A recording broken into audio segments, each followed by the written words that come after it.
बहुत समय पहले की बात है। एक घना जंगल था जहां विभिन्न प्रकार के जीव जंतु और पक्षी रहते थे। उस जंगल के बीचों बीच एक सुंदर बोधि वृक्ष था, जिसके नीचे महात्मा बुद्ध ध्यान मग्न होकर साधना किया करते थे। उनकी उपस्थिति से पूरा जंगल शांत और पवित्र हो गया था। वन के सभी प्राणी उनकी ओर आकर्षित होते थे और बुद्ध के दर्शन को आकर आनंदित होते थे। एक दिन जब बुद्ध अपने शिष्यों को उपदेश दे रहे थे, तभी एक छोटा बंदर दूर से उन्हें देख रहा था। वह बुद्ध के चेहरे की शांति और उनके शब्दों की गहराई से बहुत प्रभावित हुआ, लेकिन उसे समझ नहीं आया कि वह महात्मा बुद्ध को अपनी श्रद्धा कैसे व्यक्त करे। वह एक ऐसा उपहार देना चाहता था जिससे बुद्ध प्रसन्न हो सके, लेकिन बंदर के पास ऐसा कुछ भी नहीं था जो वह बुद्ध को दे सके। कुछ समय बीत गया और बंदर ने जंगल में भटकते हुए एक मधुमक्खी का छत्ता देखा, जिसमें शुद्ध और मीठा शहद भरा हुआ था।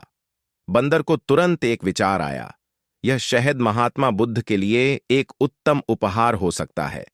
लेकिन तभी बंदर के मन में एक सवाल उठता है, क्या यह शहद बुद्ध को पसंद आएगा? क्या यह उपहार सही होगा?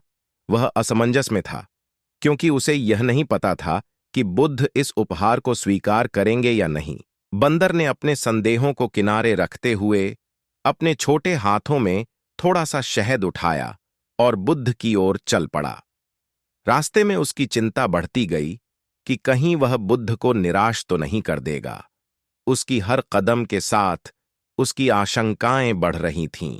जब बंदर बुद्ध के पास पहुंचा तो उसने देखा कि बुद्ध ध्यान मग्न थे और उनके चेहरे पर एक अद्भुत शांति थी। बंदर ने हिम्मत जुटाई और धीरे धीरे आगे बढ़ा। उसने अपने कांपते हुए हाथों से वह शहद बुद्ध को अर्पित किया और सिर झुकाकर विनम्रता से खड़ा हो गया। बुद्ध ने अपनी आंखें खोलीं और उस छोटे बंदर को देखा, जो बेहद घबराया हुआ और बेचैन नजर आ रहा था। बुद्ध ने बिना कुछ कहे मुस्कुराते हुए उस शहद को ग्रहण किया। उस पल में बंदर के चेहरे पर एक अद्भुत सुकून छा गया। उसने देखा कि बुद्ध ने शहद को स्वीकार कर लिया है और उसकी आंखों में धन्यवाद के भाव थे।